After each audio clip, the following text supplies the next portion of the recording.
Good morning to all my dear students. In the last class, I have started a new topic, colligative properties.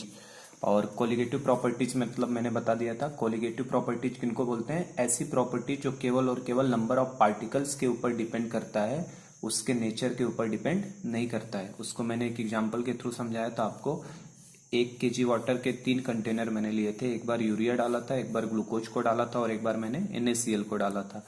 तो आप देखे थे urea और glucose जो होता है ना ही डिसोसिएट होता है ना ही एसोसिएट होता है।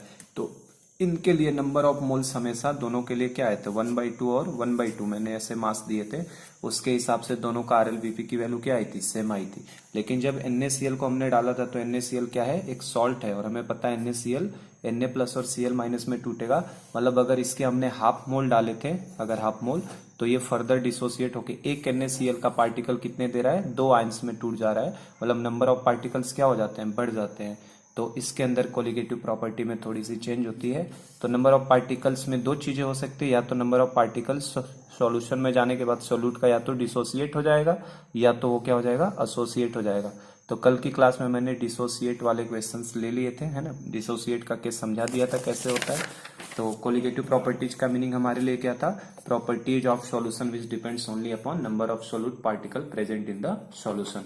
जो केवल नंबर ऑफ सोल्यूट पार्टिकल्स के ऊपर डिपेंड करता है, उसको हम लोग कौन सी प्रॉपर्टी बोलते हैं? कोलिगेटिव प्रॉपर्टीज बोलते हैं। नेचर ऑफ सोल्यूट पार्टिकल से उसे कोई भी मतलब नहीं है, independent from nature of solute particles. ठीक है, तो ये बेटा ध्यान रखना है। और टाइप्स ऑफ कोलिगेटिव प्रॉपर्टीज मैंने 4 बताए थे, RLBP, elevation in boiling point, depression in freezing point और ऑस्मोटिक प्रेशर। और मैंने बताया था चारों आपस में क्या होते हैं? इंटर लिंक्ड होते हैं। और सारे कोलिगेटिव प्रॉपर्टी आपस में inter related with each other, सब एक दूसरे से जुड़े हुए हैं। सारे कोलिगेटिव प्रॉपर्टी एक एक करके हम देखेंगे, ये हम लोग पहले ही देख लिए, तो आज इसको मैं करवा ही दूंगा आपका क्या होता है किस तरीके से।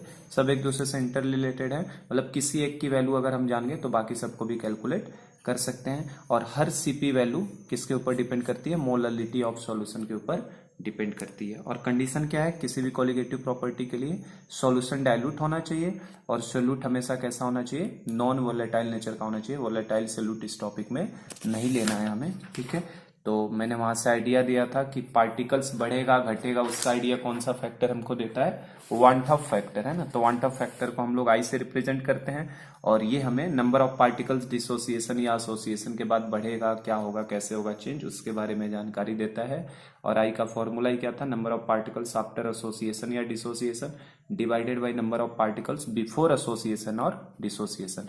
तो अगर आपकी वैल्यू अगर मान लो आफ्टर पार्टिकल्स, सोल्यूट के पार्टिकल्स सॉल्यूशन में डालने के बाद भी बढ़ेंगे घटेंगे नहीं, ना एसोसिएशन हो ना डिसोसिएशन हो, तो जितना बिफोर होगा उतना ही आफ्टर हो जाएगा। तो I की वैल्यू उस केस में कितनी हो जाएगी? 1। लेकिन अगर डालने के बाद वो टूट जाएगा, जैसे आप NaCl को डालोगे तो NaCl कितने आयंस में टूटता है? 2 आयंस में। तो जब भी डिसोसिएशन होगा, 2 केस मैंने बताए थे, एक डिसोसिएशन होता है और एक एसोसिएशन। तो अगर डिसोसिएशन होगा केस 1 में तो नंबर ऑफ पार्टिकल्स क्या होंगे? बढ़ेंगे। और डिसोसिएट होने का मतलब टूट जाना, तो जब नंबर ऑफ पार्टिकल्स बढ़ेंगे तो I की वैल्यू भी क्या हो जाएगी? 1 से बड़ी हो जाएगी। और ये I की वैल्यू 1 से बड़ी होके कितनी होती है उसके बारे में वांटफ ने हमें आइडिया दिया था अपना फॉर्मूला एक।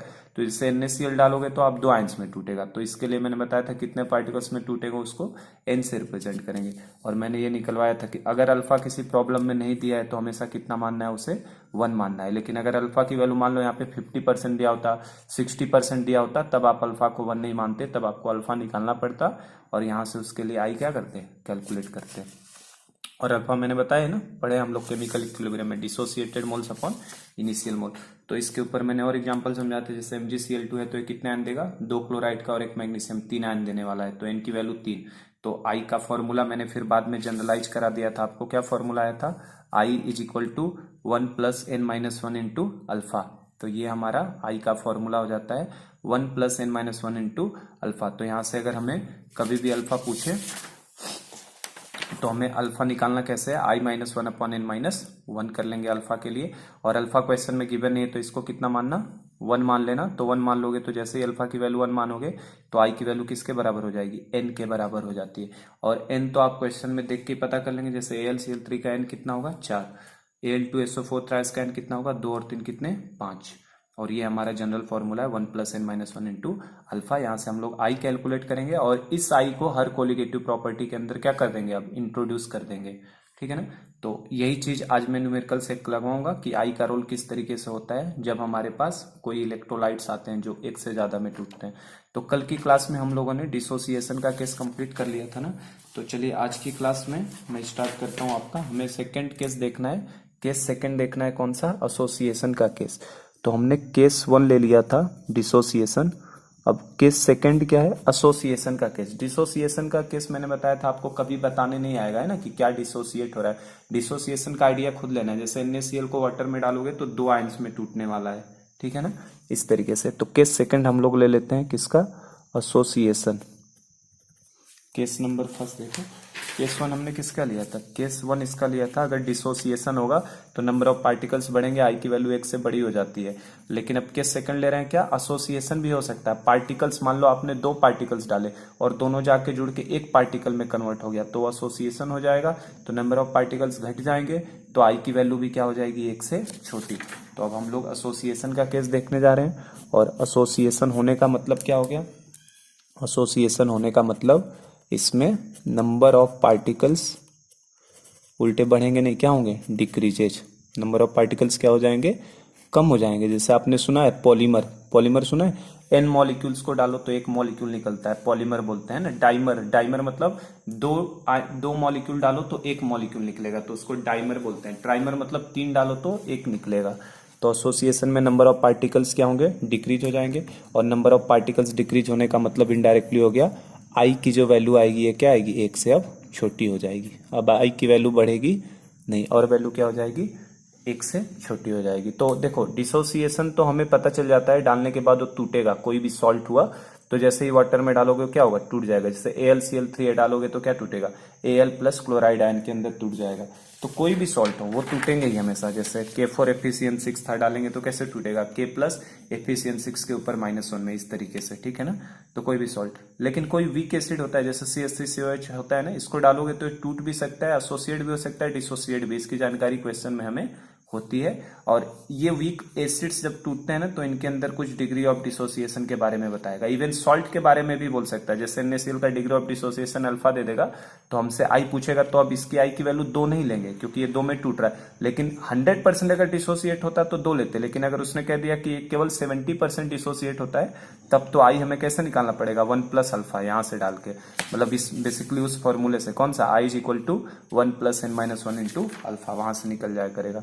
तो देखो एसोसिएशन के केस में मैं बता रहा हूं हमेशा बताएगा। एसोसिएशन के केस में हमें आइडिया नहीं लेना है। एसोसिएशन में हमें बोलेगा कि जैसे ही मैंने सॉल्यूट पार्टिकल्स को डाला है सॉल्वेंट के अंदर, वो क्या करा रहा है, डाइमेराइजेशन करा रहा है। इस तरीके का लिखा हुआ आएगा। डाइमेराइजेशन का मतलब क्या होता है, 2 पार्टिकल्स जाएंगे अंदर, 2 पार्टिकल्स या 2 मॉलिक्यूल्स जब जाएंगे और वो कितने में कन्वर्ट हो जाते हैं, 1 पार्टिकल में।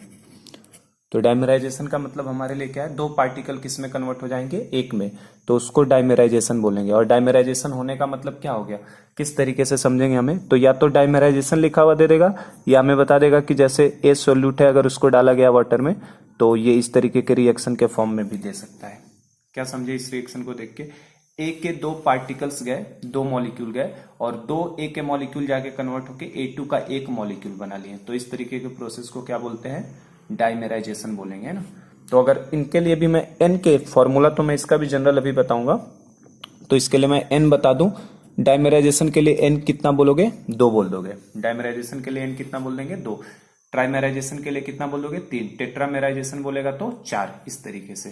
तो इसके लिए भी अभी जनरल फॉर्मूला मैं बता ही देता हूं। तो इसके n की वैल्यू कितनी आएगी, 2। पहले समझाता हूं किस तरीके से होगा आई की वैल्यू। देखो जरा, अगर बिफोर बात करूं मैं पहले, तो बिफोर मैंने क्या बताया था, हमेशा इसको ए मान लो तो उस समय A2 के कोई मॉलिक्यूल नहीं होंगे।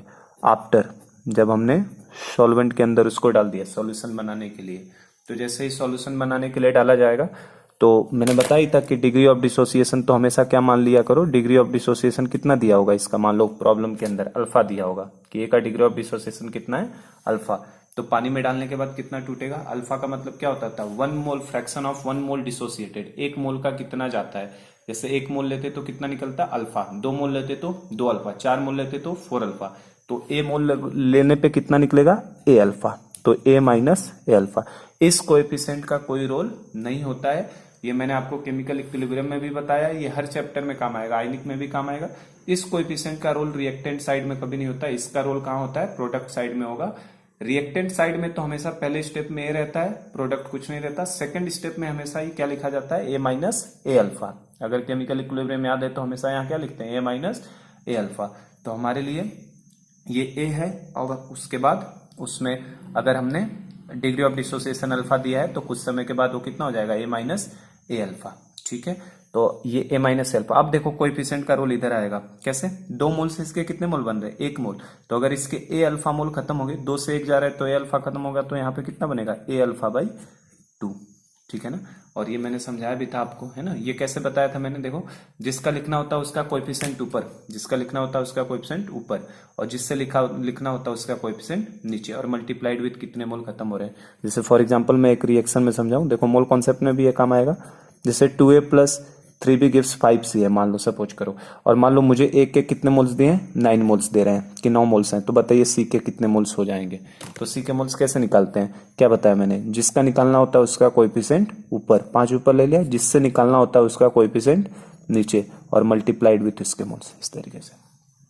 तो यहाँ पे देखो जिसका निकालना उसका कोएफिशिएंट ऊपर 1, और जिससे निकालना उसका कोएफिशिएंट नीचे 2, और मल्टीप्लाइड विथ इसके कितने मोल्स खत्म हो रहे हैं, ए अल्फा खत्म हो रहे हैं। ये इक्विलिब्रियम में मैंने सिखाया आपको, है ना। रिएक्टेंट साइड हमेशा ए माइनस ए अल्फा आता है, प्रोडक्ट साइड में क्या हो जाता है हमारा, ए अल्फा बाई 2, जैसे कोएफिशिएंट का रोल आ जाएगा। ठीक है, तो अब इसमें भी अगर पूछा जाए तो बिफोर डिसोसिएशन कितने मोल्स हैं, ए, और आफ्टर डिसोसिएशन करें तो इनको जोड़ दिया जाए, A minus A alpha plus A alpha by 2। तो देखो ये कितना हो जाएगा, minus A alpha plus A alpha by 2 करेंगे तो ये माइनस 2 अल्फा, मतलब ये हाफ माइनस तो माइनस हो जाएगा ना, ए माइनस ए अल्फा बाई 2 हो जाएगा। ठीक है, तो अगर मुझसे आई पूछ ले तो आई का फॉर्मूला क्या था, मोल्स आफ्टर डिसोसिएशन या association divided by moles before association और डिसोसिएशन। तो ये, तो ए से ए अगर कटेगा तो यहाँ पे कितना आ रहा है, 1 माइनस अल्फा बाई 2 आ गया, और ये 1 माइनस अल्फा बाई 2 आ गया। तो आई की वैल्यू कितनी आ गई इसके लिए, 1 माइनस अल्फा बाई 2। और मैंने बताया अगर अल्फा गिवन नहीं है, इफ अल्फा नॉट गिवन, तो अगर अल्फा प्रॉब्लम में गिवन नहीं रहेगा तो अल्फा को कितना लेना है, मजबूरी में 1 लेना है, और जैसे ही अल्फा को 1 ले लोगे तो आई की वैल्यू कितनी आएगी, 1 माइनस 1 बाई 2, मतलब कितनी आ जाएगी, 1 बाई 2 आ जाएगी। ठीक है, तो देखो इसके एन की वैल्यू मैंने 2 बताई थी, तो क्या इसको 1 बाई एन लिख सकता हूं मैं, ये देखो ये कितना आ जाता है, 1 बाई एन आ सकता है इस तरीके से। तो ये हमारा क्या है, डाइमेराइजेशन। तो अगर क्वेश्चन में डाइमेराइजेशन बोलेगा तो उसका आई का फॉर्मूला क्या है, 1 माइनस अल्फा बाई 2। अभी जनरल फॉर्मूला मैं बता देता हूँ किस तरीके से करना है, ये समझे किस तरीके से निकाला। आप देखो एक और केस ले लेता हूँ, मान लो ट्राइमेराइजेशन बोल दिया है क्वेश्चन में, तो क्या करेंगे, ट्राइमेराइजेशन। ठीक है, तो ट्राइमेराइजेशन होने का मतलब क्या होता है, ट्राइमर बनना है। ट्राइमर बनने का मतलब क्या हो गया, इसके अंदर 3 मॉलिक्यूल्स जाएंगे या 3 पार्टिकल्स जाएंगे, और 3 पार्टिकल्स कितने पार्टिकल में कन्वर्ट हो जाएंगे, 1 पार्टिकल में। 3 पार्टिकल कितने में कन्वर्ट हो जाए, 1 पार्टिकल में, तो इसको क्या बोलेंगे, ट्राइमेराइजेशन। और रिएक्शन के फॉर्म में अगर बोलना है तो 3 ए गए और किस में कन्वर्ट हो गया, A3 में। 3 गए और कितने में कन्वर्ट हो गया, A3, 1 में कन्वर्ट हो गया। या कभी कंफ्यूज करने के लिए इस रिएक्शन को ऐसे भी दे सकता है, A गिव्स 1/3A3, कंफ्यूज करने के लिए ये भी दे सकता है, कोई दिक्कत नहीं। A गिव्स 1/3A3 का मतलब क्या है, आप इसको पूरे को 3 से मल्टीप्लाई कर दो, हमेशा इंटीजर फॉर्म में रखने की कोशिश करो। 1/3 को फ्रैक्शनल हटाओ, 3 से मल्टीप्लाई करोगे तो ये मिल जाएगा ना। तो अब इसमें दिखने लगा 3 रिएक्टेंट के मॉलिक्यूल्स हैं और प्रोडक्ट का 1 मॉलिक्यूल मिल रहा है। तो इस तरीके का क्या है, ये ट्राइमेराइजेशन है। तो इसमें ट्राइमेराइजेशन में यही सब काम करना है। फिर से अगर मान लो बिफोर मुझे इसके ए मोल्स पता है तो A3 का कुछ नहीं होगा। और आफ्टर की बात करूं मैं, मतलब आपको ऐसे भी रिएक्शन लिखा है तो मीनिंग आपको समझ में आना चाहिए क्या है, ट्राइमेराइजेशन है। 1 मॉलिक्यूल 1/3 होने का मतलब 3 से मल्टीप्लाई कर दो, 3 मॉलिक्यूल 1 में होना। आफ्टर अगर पूछे तो रिएक्टेंट साइड में तो मैंने बताया ही, हमेशा रिएक्टेंट साइड में क्या आएगा, ए minus A alpha. Chemical equilibrium ध्यान करिए, है ना, अल्फा वाला degree of dissociation. Reactant side में हमेशा ही क्या आना है, ए माइनस ए अल्फा। अच्छा, प्रोडक्ट साइड में बताओ क्या लिखोगे, प्रोडक्ट साइड में जिसका लिखना उसका कोएफिशिएंट ऊपर, मतलब 1 ऊपर हो जाएगा, और जिससे लिखना होता है उसका कोएफिशिएंट नीचे, और मल्टीप्लाइड विथ कितने मोल्स खत्म हुए, कितने खत्म हुए, ए अल्फा। सही है कि नहीं। और ऐसे भी देखो 3 मोल से 1 मोल बन रहा था, 3 मोल से 1 मोल, तो ए अल्फा से कितना बनेगा, 3 से 1 तो 1 से 1/3, तो ए अल्फा से ए अल्फा बाई 3, तो वही बात आई ना। तो यहाँ पे देखो इनिशियल मोल्स कितने हैं, ए, और बाद में कितने मोल्स हो जाएंगे, तो इन तीनों को जोड़ दे, ए माइनस ए अल्फा इधर है और प्लस ये कितना है, ए अल्फा बाई 3। तो a minus A alpha plus A alpha by 3 solve करेंगे तो ये कितना आ जाएगा a, और देखो ये minus 3 alpha plus A alpha तो माइनस 2a अल्फा बाई 3 हो जाएगा ना, तो माइनस 2a अल्फा बाई 3 हो जाएगा ये। ठीक है, इसको सॉल्व करने के बाद तो अगर मुझसे आई पूछ ले तो आई का फॉर्मूला यहाँ पे क्या होगा, आई इज इक्वल टू क्या लिखूंगा, I is equal to A minus 2a alpha by 3 divided by A, है ना, मोल्स आफ्टर डिसोसिएशन और association divided by initial moles. तो यहाँ से देखो ए से कट करेंगे तो आई की वैल्यू क्या आ जाएगी, 1 माइनस 2 अल्फा बाई 3, कितनी आ गई 1 माइनस 2 अल्फा बाई 3। और मैंने बताया तो इसका मतलब ऐसे ट्राइमेराइजेशन देगा तो उसका ही हमेशा किससे कैलकुलेट होगा, 1 माइनस 2 अल्फा बाई 3 से। और अगर अल्फा गिवन नहीं है, इफ अल्फा नॉट गिवन, अगर अल्फा गिवन नहीं है तो मैंने बताया अल्फा को कितना ले लेना है 1, और अल्फा को 1 ले लोगे तो आई कितना हो जाएगा 1 माइनस 2 इंटू 1 बाई 3। तो 1 माइनस 2 बाई 3 कितना होता है, 1 माइनस 2 बाई 3, 3 माइनस 2 बाई, मतलब ये कितना आ जाएगा 1 बाई 3।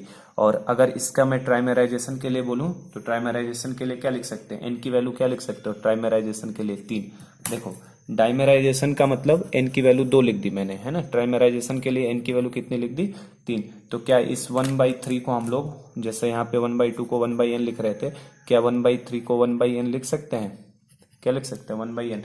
तो यहाँ पे भी देखो मैं जनरल फॉर्मूला बता देता हूँ। अब आई का जनरल फॉर्मूला हम लोग लिख सकते हैं, अगर कभी भी आई हमें, देखो इसमें भी क्या हो रहा है 1 भी आ रहा है, देखो 1 तो आना ही आना है, देखिए ध्यान से 1 आना ही आना है, 1 आया इसमें भी आया, अल्फा भी आना है, क्या 1 माइनस अल्फा बाई 2 को हम लोग लिख सकते हैं क्या इस तरीके से 1 प्लस 1 बाई 2 माइनस 1 अल्फा, बोलो 1 प्लस 1 बाई 2 माइनस 1 अल्फा लिख सकते हैं। 1 बाई 2 में से एक जाएगा तो कितना आएगा माइनस 1 बाई 2 आएगा, तो लिख सकते हैं। और क्या इसे भी मैं उसी तरह से लिखना चाहूँ, किस तरीके से लिखने की कोशिश कर रहा हूँ मैं, देखो इस तरीके से जैसे ये लिखा था हमने 1 plus N minus 1 into alpha, उसी फॉर्म में लिख रहा हूँ 1 प्लस 1 बाई 2 माइनस 1 अल्फा लिख सकते हैं। और इसे देखो जरा, इसे क्या लिख सकते हैं 1 प्लस 1 बाई 3 माइनस 1 अल्फा लिख सकते हैं क्या, देखो 1 बाई 3 माइनस 1 करोगे तो कितना आएगा माइनस 2 बाई 3 आ जाएगा।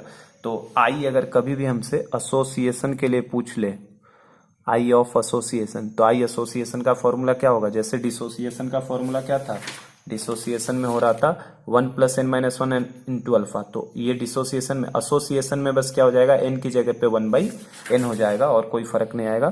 तो ये 1 plus 1 by N minus 1 into alpha कर देंगे, ठीक है। तो देखो ये हमारे लिए एसोसिएशन के लिए भी जनरल फॉर्मूला बन गया। तो आपसे डाइमेराइजेशन, ट्राइमेराइजेशन, टेट्रामेराइजेशन जो भी बोले, डाइमेराइजेशन बोलेगा तो एन की वैल्यू कितनी ले लोगे 2, ट्राइमेराइजेशन बोलेगा तो एन की वैल्यू कितनी ले लोगे 3। तो जैसे देखो यहाँ पे डाइमेराइजेशन था पहला केस, डाइमेराइजेशन में एन की वैल्यू कितनी थी 2, तो डाइमेराइजेशन में एन की वैल्यू 2 थी, तो 1 बाई 2 माइनस 1 करो तो 1 बाई 2 में से 1 जाएगा तो कितना आएगा माइनस 1 बाई 2, तो देखो 1 माइनस अल्फा बाई 2 आ जाएगा। ट्राइमेराइजेशन की बात करूँ तो एन की वैल्यू कितनी, ट्राइमेराइजेशन मतलब एन कितना समझना 3, तो 1 प्लस 1 बाई 3 माइनस 1, तो 1 बाई 3 माइनस 1 करोगे तो माइनस 2 बाई 3 आ जाएगा। तो ये क्या समझे, क्या ये जनरल फॉर्मूला बन गया हमारे लिए। तो कभी भी एसोसिएशन का आई हमसे पूछ ले, तो जैसे डिसोसिएशन का 1 plus N minus 1 into alpha हो रहा था, एसोसिएशन में देखो डिसोसिएशन में क्या हो रहा था, डिसोसिएशन में 1 plus N minus 1 into alpha हो रहा था, और एसोसिएशन में बस क्या होने लगा 1 plus 1 by N minus 1 into alpha होने लगा, ठीक है। तो जैसे यहाँ भी अल्फा निकाले थे और आई निकाले थे, तो यहाँ पे आई मैक्स आ रहा था, यहाँ पे आई मैक्स नहीं आएगा, यहाँ पे मोल्स क्या हो रहा था बढ़ रहे थे, यहाँ पे मोल्स बढ़ रहे थे ना, डिसोसिएट हो रहा था, तो यहाँ पे क्या हो जाएगा आई मिनिमम, क्योंकि मोल्स क्या हो रहे हैं घट रहे हैं, कम हो रहे हैं अपने पास। तो अगर आई का फॉर्मूला पूछे तो ये हो जाएगा। अल्फा अगर निकालने के लिए बोला तो अल्फा कैसे निकालोगे यहाँ से, तो क्या हो जाएगा I minus 1 divided by 1 by N minus 1, ये हो जाएगा अल्फा के लिए फॉर्मूला। अल्फा निकालना है तो क्या हो जाएगा फॉर्मूला आई माइनस 1, ये alpha I minus 1 divided by 1 by N minus 1, तो ये इसके लिए फॉर्मूला बन गया, ठीक है, अल्फा निकालने का। और अगर मान लो अगर हमें अल्फा गिवन नहीं है, जैसे इसमें हमने किया था, अगर अल्फा नॉट गिवन तो अल्फा कितना लेते थे 1, तो यहाँ पे आई मैक्स आ रहा था, क्योंकि यहाँ नंबर ऑफ मोल्स बढ़ रहे थे तो मैक्सिमम, क्योंकि यहाँ पे नंबर ऑफ मोल्स कम हो रहे हैं तो यहाँ पे आई क्या आएगा मिनिमम। तो अगर अल्फा में यहाँ नीचे लिख देता हूँ अल्फा नॉट गिवन, अगर अल्फा दिया हुआ नहीं है तो अल्फा अगर दिया हुआ नहीं है तो अल्फा इज इक्वल टू कितना ले लेना है हमको, मजबूरी में 1 ले लेना है। अल्फा दिया 1 है तो अल्फा की वैल्यू कितनी ले लेनी है, 1। और अल्फा की वैल्यू जैसे ही 1 डालोगे तो आई की जो वैल्यू आएगी वो क्या आ जाएगी, आई मिनिमम आएगा इस समय। क्यों, क्योंकि ये क्या हो रहा है, एसोसिएशन हो रहा है ना। एसोसिएशन होने का मतलब आई की वैल्यू 1 से छोटी हो रही है, मतलब कितना मिनिमम पार्टिकल्स हो सकते हैं, पार्टिकल्स घटेंगे ना। तो वहां पे मैक्सिमम आ रहा था, यहाँ पे आई क्या आएगा, मिनिमम। और यहाँ पे डाल दो वैल्यू तो पता चल जाएगा, 1/n-1 इंटू अल्फा की जगह पे 1। तो ये देखो -1 + 1 कट जाएगा, तो आई मिनिमम कितना आएगा, 1/n के बराबर। तो आई मिनिमम कितना हो जाएगा हमारे लिए, 1/n हो जाएगा। ठीक है, तो आई मिनिमम की वैल्यू 1/n। तो कभी अगर हमसे आई मिनिमम पूछ ले कि कितना आ रहा है, तो आई मिनिमम कितना बोलेंगे हम लोग, आई मिनिमम जो होता है 1/n के बराबर होता है। आई मिनिमम हमारा 1/n के बराबर। और n कैसे पता चलेगा, डायमेराइजेशन के लिए n की वैल्यू 2 होगी, ट्राइमेराइजेशन के लिए n की वैल्यू 3। तो अगर डिग्री ऑफ डिसोसिएशन दिया है तब तो ठीक है, और अगर नहीं दिया है तो सीधा i की वैल्यू कितनी ले लेनी है, 1/n ले लेना है। मतलब डायमेराइजेशन के लिए 1/2 ले लेना और ट्राइमेराइजेशन के लिए 1/3। तो I hope this is clear to you, किस तरीके से किया हमने, है ना। फिर से एक बार मैं बस बोल देता हूँ, डिसोसिएशन का 1 + n-1 इंटू अल्फा करना है। एसोसिएशन के केस में क्या हो जाएगा, वो 1 + 1/n-1 इंटू अल्फा। और अल्फा का फॉर्मूला बस यहीं से बन जाएगा। इसमें आई मैक्स आता है, इसके अंदर क्या आएगा, I minimum. I maximum 1/n आता है और इसमें आई मिनिमम कितना आएगा, 1/n के बराबर।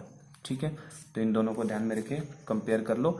अब हम लोग कॉन्सेप्ट ऑफ थोड़ा एबनॉर्मल मोलर मास का ले लेते हैं कि एबनॉर्मल मोलर मास क्या होता है। क्योंकि नंबर ऑफ पार्टिकल्स बढ़ रहे हैं या घट रहे हैं ना, सोल्यूट के पार्टिकल्स क्या हो रहे हैं, या तो एसोसिएट होंगे या तो डिसोसिएट होंगे, तो उसका मोलर मास भी चेंज होता है ना। तो वो हम लोग नेक्स्ट पार्ट में लेता हूं मैं। चलो, तो हम लोगों ने समझ लिया, या तो आई की वैल्यू नंबर ऑफ पार्टिकल्स या तो बढ़ेंगे या तो घटेंगे। मैं बस एक बार फिर से उसको बस समराइज कर देता हूँ। हम लोग नंबर ऑफ पार्टिकल्स को 2 फॉर्म में देखा, या तो नंबर ऑफ पार्टिकल्स या तो इंक्रीजेज बढ़ जाएंगे, या तो नंबर ऑफ पार्टिकल्स घट जाएंगे। इंक्रीजेज कब बढ़ेगा, कब, जब डिसोसिएशन होगा। बढ़ेगा कब, जब क्या हो जाएगा, डिसोसिएशन। और घटेगा जब क्या हो जाएगा, एसोसिएशन। ठीक है, और डिसोसिएशन होगा तो उस केस में कैसे कैलकुलेट करोगे, आई की वैल्यू को क्वांटम फैक्टर आई, जिसको इंट्रोड्यूस अभी हम लोग करेंगे हर कोलिगेटिव प्रॉपर्टी में, 1 + n-1 इंटू अल्फा। और n तो देख के ही पता चल जाएगा, जैसे NaCl है तो n की वैल्यू 2, MgCl2 है तो n की वैल्यू 3, है ना, AlCl3 है तो n की वैल्यू 4, इस तरीके से। और अगर एसोसिएशन होगा तो i = 1 + 1/n-1 इंटू अल्फा, ये ले लेंगे। और n कैसे देखोगे, डायमेराइजेशन है तो 2, ट्राइमेराइजेशन है तो 3, तो इस तरीके से निकाल लेंगे। और कभी अगर वैल्यू हमें गिवन नहीं है तो हमें आई की वैल्यू कितनी ले लेनी है, 1 के n के बराबर हो जाया करेगा, और इसमें आई की वैल्यू 1/n के बराबर हो जाया करेगा। कब, ये कब होगा, जब अल्फा की वैल्यू कितनी ले ली जाएगी, ये वैल्यू कब होंगे, जब अल्फा की वैल्यू कितनी होगी, 1। मतलब 1 कब मानेंगे, जब हम लोग basically not given, if alpha not given, if alpha not given, alpha is not given. अगर अल्फा दिया हुआ नहीं है तो अल्फा की वैल्यू 1 ले लेनी है, और अल्फा अगर दिया हुआ नहीं है तो i = n, और इसका i = क्या हो जाएगा, 1/n। तो चलो, इसके बेसिस पे ना नंबर ऑफ पार्टिकल्स बढ़ते हैं या घटते हैं, इसके बेसिस पे क्या होता है, मोलर मास सॉल्यूट का क्या हो जाता है, चेंज हो जाता है। तो वहां पे जब मोलर मास चेंज हो जाता है, तो अब इसे समझा रहा हूँ क्या कॉन्सेप्ट है, देखो जरा सा। अगर हमें क्वेश्चन में बोला है नाइदर एसोसिएशन, अगर किसी सॉल्यूट पार्टिकल का, जैसे नाइदर एसोसिएशन नॉर डिसोसिएशन, ना ही एसोसिएशन हो रहा हो ना ही डिसोसिएशन हो रहा है, ना एसोसिएशन होगा ना डिसोसिएशन होगा, तो उस केस में आई की वैल्यू कितनी रहेगी, 1 रहेगी। क्योंकि आप डालने के बाद ना पार्टिकल टूट रहे हैं ना ही पार्टिकल जुड़ रहे हैं, तो नाइदर एसोसिएशन और डिसोसिएशन के केस में आई की वैल्यू कितनी होगी, 1 होगी। और इस केस में जो हमारी प्रॉपर्टीज होती हैं, कोलिगेटिव प्रॉपर्टीज, उनको हम लोग बोलते हैं नॉर्मल कोलिगेटिव प्रॉपर्टीज। कल बताया था कोलिगेटिव प्रॉपर्टीज को सीपी। तो नाइदर एसोसिएशन और डिसोसिएशन के केस में प्रॉपर्टीज क्या कहलाती है, नॉर्मल कोलिगेटिव प्रॉपर्टीज। लेकिन अगर हमारा एसोसिएशन हो गया या डिसोसिएशन, आइदर एसोसिएशन और डिसोसिएशन, या तो एसोसिएशन हो गया या तो डिसोसिएशन हो गया, उस केस में कभी भी आई 1 के बराबर तो नहीं होने वाला। ठीक है, क्योंकि पार्टिकल्स या तो एसोसिएट हो गए या तो डिसोसिएट हो गए, तो आई कभी भी 1 के बराबर नहीं होगा। तो इस तरीके की प्रॉपर्टी को बोला जाता है एबनॉर्मल कोलिगेटिव प्रॉपर्टीज। इस तरीके के प्रॉपर्टी को क्या बोलते हैं हम लोग? Abnormal CP. ये नॉर्मल कोलिगेटिव प्रॉपर्टीज होता है, और अगर आई की वैल्यू 1 के बराबर नहीं तो उनको एबनॉर्मल कोलिगेटिव प्रॉपर्टीज बोलते हैं। मतलब आपने जैसे यूरिया वगैरह को देखोगे ना, जो यूरिया हो गए, यूरिया को जैसे ही वाटर में उठा के डालोगे वो यूरिया के फॉर्म में ही रहने वाला है, तो नॉर्मल कोलिगेटिव प्रॉपर्टी। लेकिन NaCl को डालोगे तो पार्टिकल्स के नंबर क्या होंगे? बदलेंगे, तो उससे जो कोलिगेटिव प्रॉपर्टी होती है उनको क्या बोलते हैं हम लोग? Abnormal colligative property. तो एबनॉर्मल कोलिगेटिव प्रॉपर्टी कैसे निकालोगे? जैसे क्या मतलब है नॉर्मल एबनॉर्मल, समझ रहे हो? जैसे किसी आदमी के हाथ में 5 उंगलियां अगर, तो ये क्या है? नॉर्मल है। लेकिन अगर किसी के पास 6 उंगलियां हो गई तो कैसा हो जाएगा? एबनॉर्मल हो जाएगा थोड़ा, है ना? मतलब कोई डिफरेंट चीज हो जाए जैसे, तो उसमें क्या बोलेंगे? एबनॉर्मल। तो जैसे आई की वैल्यू 1 हो, जब एसोसिएशन डिसोसिएशन नहीं होगा तब तो नॉर्मल कोलिगेटिव प्रॉपर्टी है। लेकिन अगर आई की वैल्यू 1 के बराबर नहीं है तो या तो उसमें एसोसिएशन हुआ होगा या तो डिसोसिएशन हुआ होगा, तो ऐसी कोलिगेटिव प्रॉपर्टी को क्या बोलोगे? एबनॉर्मल। तो एक तो आई का फॉर्मूला हमने देख लिया अभी, एसोसिएशन डिसोसिएशन के फॉर्म में क्या देखा हमने कि आई कैसे निकालोगे? Number of particles after association dissociation divided by number of particles before association. अगर चेंज ही ना हो, ना एसोसिएट हो ना डिसोसिएट हो, तो आई की वैल्यू कितनी हो जाती? 1। तो इनके बेसिस पे, नॉर्मल और एबनॉर्मल कोलिगेटिव प्रॉपर्टी के बेसिस पे एक और आई का फॉर्मूला होता है। तो आई आपने पता कर लिया, तो आप नॉर्मल कोलिगेटिव प्रॉपर्टी को निकाल लो और उसमें किससे मल्टीप्लाई कर दो? आई से। तो कौन सी प्रॉपर्टी मिल जाया करेगी? Abnormal colligative property. तो आई का एक और फॉर्मूला हो जाता है, आई इज इक्वल टू हो जाता है abnormal colligative property divided by normal colligative property. समझे क्या?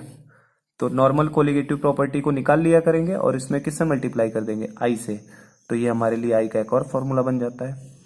नॉर्मल तो हम निकाल ही सकते हैं नॉर्मल कोलिगेटिव प्रॉपर्टी, और उसमें बस क्या करना है? आई से मल्टीप्लाई करते ही कौन सी प्रॉपर्टी मिल जाया करेगी?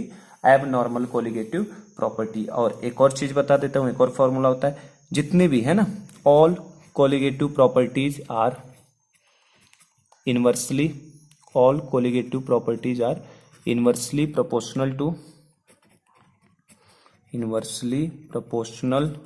To molar mass, inversely proportional to molar mass of solute. ये ध्यान रखना, जितनी भी कोलिगेटिव प्रॉपर्टीज है ना वो सब किसके इनवर्सली प्रोपोर्शनल होती हैं? डेट इज, जितने भी कोलिगेटिव प्रॉपर्टीज हैं ये सब की सब colligative properties molar mass of solute के क्या होती हैं? Inversely proportional. Molar mass of solute के क्या होती है? इनवर्सली प्रोपोर्शनल होती हैं। अभी हम लोग कितने कोलिगेटिव प्रॉपर्टीज, केवल एक मैंने आपको बताया था, कौन सा पढ़ा हमने? Relative lowering of vapour pressure पढ़ा है। इसको मैं प्रूव भी कर रहा हूँ, देखो जैसे, है ना, कैसे इसका ये कैसे होता है इनवर्सली प्रोपोर्शनल। अभी बाकी तो हम लोग कोलिगेटिव प्रॉपर्टीज पढ़ेंगे। मैंने बताया था ना 4 कोलिगेटिव, देखो ये हमने 4 कोलिगेटिव प्रॉपर्टीज के नाम लिए थे, RLVP, elevation in, depression, osmotic pressure. सब की सारी कोलिगेटिव प्रॉपर्टी मोलर मास के क्या होते हैं? Inversely proportional. एक हमने relative lowering of vapour pressure पढ़ा है ना, इसको बता दूं मैं जस्ट फॉर एग्जाम्पल। जैसे देखो RLVP, relative lowering of vapour pressure, is equal to किसके बराबर आता है? मोल फ्रैक्शन ऑफ सोल्यूट आता है XB के बराबर, बताया था ना। Relative lowering of vapour pressure किसके बराबर? मोल फ्रैक्शन ऑफ सोल्यूट। और मोल फ्रैक्शन ऑफ सोल्यूट का मतलब क्या हो गया? मोल्स ऑफ सोल्यूट ऊपर आएगा और नीचे क्या आएगा? Total moles. तो देखो अगर मोल्स की बात करूं मैं, तो मोल्स इज इक्वल टू क्या होता है? Moles is equal to mole fraction of solute is equal to mass of solute upon molar mass of solute. तो देखो RLVP कैसे प्रोपोर्शनल हो गया? इसके इनवर्स में ज्यादा है ना। तो इस तरीके की हर कोलिगेटिव प्रॉपर्टी क्या होती है? मोलर मास की इनवर्सली प्रोपोर्शनल होती है। तो एक तो ये फॉर्मूला हो गया एब normal colligative properties upon normal colligative properties. और मोलर मास के टर्म्स में अगर फॉर्मूला बोले तो कोलिगेटिव प्रॉपर्टी तो इनवर्सली प्रोपोर्शनल है ना। तो इसके बेसिस से अगर देखा जाए तो आई का क्या फॉर्मूला बन सकता है एक और? तो आई इज इक्वल टू फॉर्मूला बन जाएगा normal molar mass of solute. Solute का नॉर्मल मोलर मास ऊपर ले लेंगे, क्योंकि देखो एब कोलिगेटिव प्रॉपर्टी तो इनवर्सली प्रोपोर्शनल है ना। तो ऊपर क्या आ जाएगा? Normal molar mass of solute, और नीचे क्या आने लगेगा? एब normal molar mass of solute. Abnormal molar मास किसका? सोल्यूट का। ठीक है। और इसको सिंबॉलिक फॉर्म में अगर रिप्रेजेंट करना है तो नॉर्मल को जनरली हम लोग सिंबॉलिक फॉर्म में m लिखते हैं, ठीक है, और कॉर्नर में इसके n लिख देंगे। एम मतलब क्या है? Molar mass of solute, normal molar mass of solute. और एब नॉर्मल के लिए हम लोग m लिखेंगे और नीचे कोने में a भी लिख देते हैं। मतलब ये क्या हो गया? एब normal molar mass of solute. तो मतलब I का हमारे पास एक और फॉर्मूला हो जाता है normal molar mass of solute divided by abnormal molar mass of solute. ठीक है। तो एक ये भी फॉर्मूला ध्यान रखना है हमें कि आई की वैल्यू जो होती है normal molar mass of solute upon abnormal molar mass of solute. अच्छा, अगर आई की वैल्यू 1 हो जाएगी, आई की वैल्यू 1 कब होगी, ना एसोसिएशन होगा ना डिसोसिएशन होगा, तो नॉर्मल कोलिगेटिव प्रॉपर्टी एब नॉर्मल कोलिगेटिव प्रॉपर्टी दोनों सेम ही होंगे। तो आई की वैल्यू अगर 1 हो जाएगी तो नॉर्मल मोलर मास एब नॉर्मल मोलर मास के क्या हो जाएगा, बराबर। तो जैसे मान लो if I is equal to 1, I is equal to 1 कब हो सकता है, जब नाइदर एसोसिएशन और डिसोसिएशन, नाइदर एसोसिएशन और डिसोसिएशन लिख देता हूँ, है ना एसोसिएशन हो ना डिसोसिएशन हो, ना ही एसोसिएशन होगा ना ही डिसोसिएशन होगा, तो आई कितना रहेगा 1। और जब आई 1 रहेगा तो जो भी normal molar mass of solute होगा वही उसका एबनॉर्मल मोलर मास भी होगा, मतलब कोई भी चेंज हमें मोलर मास में दिखाई नहीं देगा। लेकिन अगर हमारा या तो एसोसिएशन हो गया या तो डिसोसिएशन हो गया, इनमें से कुछ हो गया, तो उसके बाद कोलिगेटिव प्रॉपर्टी एबनॉर्मल हो जाएगी और उसका मास भी कैसा हो जाएगा, एबनॉर्मल मोलर मास हो जाएगा। तो अगर आई की वैल्यू नॉट इक्वल टू 1 है, नॉट इक्वल टू 1 कब हो जाएगा, या तो नॉट इक्वल टू 1 कब बोलोगे, आइदर एसोसिएशन हो रहा हो, ठीक है, और डिसोसिएशन हो रहा, इनमें से कुछ भी हो रहा होगा, तो उस समय जो भी नॉर्मल मोलर मास होता है it is not equal to abnormal molar mass, ठीक है ना। तो उस समय हमारा जो मोलर मास आएगा सब्सटेंस का वो क्या हो जाएगा, चेंज हो जाएगा, क्योंकि आई की वैल्यू चेंज होती है ना, तो उसका मोलर मास भी क्या हो जाता है, चेंज हो जाता है, ठीक है। तो अगर पार्टिकल्स जाके एसोसिएट होंगे या डिसोसिएट होंगे तो उनका मोलर मास चेंज होगा, और उस तरीके की, पहले तो उस तरीके की कोलिगेटिव प्रॉपर्टीज को एबनॉर्मल बोलोगे, और एबनॉर्मल कभी भी निकालना है तो क्या कर दो, आई में नॉर्मल कोलिगेटिव प्रॉपर्टीज से मल्टीप्लाई कर दिया करो, तो क्या मिल जाया करेगा, एबनॉर्मल कोलिगेटिव प्रॉपर्टी। दूसरी चीज, colligative property molar mass of solute के क्या होती है, इनवर्सली प्रोपोर्शनल। हर कोलिगेटिव प्रॉपर्टी है ना इनवर्सली प्रोपोर्शनल होती है मोलर मास ऑफ सोल्यूट के। तो अगर इनवर्सली प्रोपोर्शनल है मोलर मास ऑफ सोल्यूट के, तो abnormal colligative property inversely में आ जाएगा। तो इनवर्सली मतलब abnormal colligative property is equal to directly proportional to 1 upon abnormal molar mass of solute. तो जब यहाँ पे रखोगे तो क्या हो जाएगा, नॉर्मल मोलर मास ऊपर चला जाएगा, तो normal molar mass of solute ऊपर, एब normal molar mass of solute कहाँ आ जाएगा, नीचे। मतलब मोलर मास ऑफ सोल्यूट भी क्या हो सकता है, चेंज हो सकता है जब सॉल्यूशन के अंदर, सॉल्वेंट के अंदर उसको डिजोल्व किया जाएगा, क्योंकि या तो एसोसिएशन हो जाएगा या तो क्या हो जाएगा, डिसोसिएशन हो जाएगा। तो ये समझ गए, अगर वह आई की वैल्यू 1 है तो वही एब नॉर्मल मोलर मास नॉर्मल के बराबर हो जाएगा। एम एन लिखने का मतलब क्या है, normal molar mass of solute, और एम ए बी लिखने का मतलब क्या है, एब normal molar mass of solute, ठीक है। और अगर एसोसिएशन या डिसोसिएशन हो जाएगा तो कुछ ना कुछ मोलर मास क्या हो जाएगा, चेंज हो जाएगा हमारे लिए। जैसे फॉर एग्जांपल मैं समझाने के लिए बोलूं, अगर एग्जांपल के तौर पे मैं बात करूं CH3COOH की, है ना, तो ये क्या है, एसिटिक एसिड है CH3COOH। तो अगर मैं एसिडिक एसिड का आपसे पूछूं कि नॉर्मल मोलर मास बताओ, नॉर्मल मोलर मास, Mn का मतलब क्या है, normal molar mass, Mn normal molar mass of solute. तो normal molar mass of solute कितना होगा, कार्बन का 12 प्लस हाइड्रोजन का 1 इंटू 3 प्लस इस कार्बन का कितना 12 प्लस ऑक्सीजन के 2 एटम है तो 2 इंटू 16 प्लस हाइड्रोजन का कितना 1। तो इसको सम अप करो जरा, कितना आता है, देखो 60 आता है ये शायद, है ना, 12 प्लस 3 प्लस 12 प्लस 32 प्लस 1। तो इन सबको अगर जोड़ा जाए तो कितना हो रहा है, 15, 15 और 12 कितना होता है, 15, 2 17, 10 27, 27 और 1 28, 2 30 और 30 60। तो नॉर्मल मोलर मास की मैं बात करूं तो CH3COH का नॉर्मल मोलर मास कितना होता है, 60। लेकिन अगर हमसे बोल दिया एब नॉर्मल मोलर मास बताइए, इसका क्या बताइए, एब नॉर्मल मोलर मास, तो मैं बता दूं CH3COH जो होता है ना, ये तीनों हो सकता है, या तो ये एसोसिएट भी हो सकता है, देखो इसके तीनों फॉर्म हो जाते हैं। अगर क्वेश्चन में बोला है नाइदर एसोसिएट नॉट डिसोसिएट, है ना, ना ये एसोसिएट हो रहा है ना डिसोसिएट हो रहा है, तब तो उस केस में क्या होगा, 60 नॉर्मल भी रहेगा, एब नॉर्मल भी कितना रहेगा, 60। लेकिन ये अगर इसने बोल दिया ये मान लो डिसोसिएट हो रहा है, तो डिसोसिएट होगा तो उस केस में एब नॉर्मल मोलर मास अलग होगा, और हो सकता है इसके क्वेश्चन में ये भी बोल दिया कि ये एसोसिएट हो रहा है, अगर ये एसोसिएट हो जाएगा तो भी एब नॉर्मल मोलर मास क्या हो जाएगा, चेंज। तो नाइदर एसोसिएशन नॉट डिसोसिएशन के केस में तो आई किसके बराबर रहेगा, 1 के। तो जो नॉर्मल होगा 60 वही एब नॉर्मल भी होगा।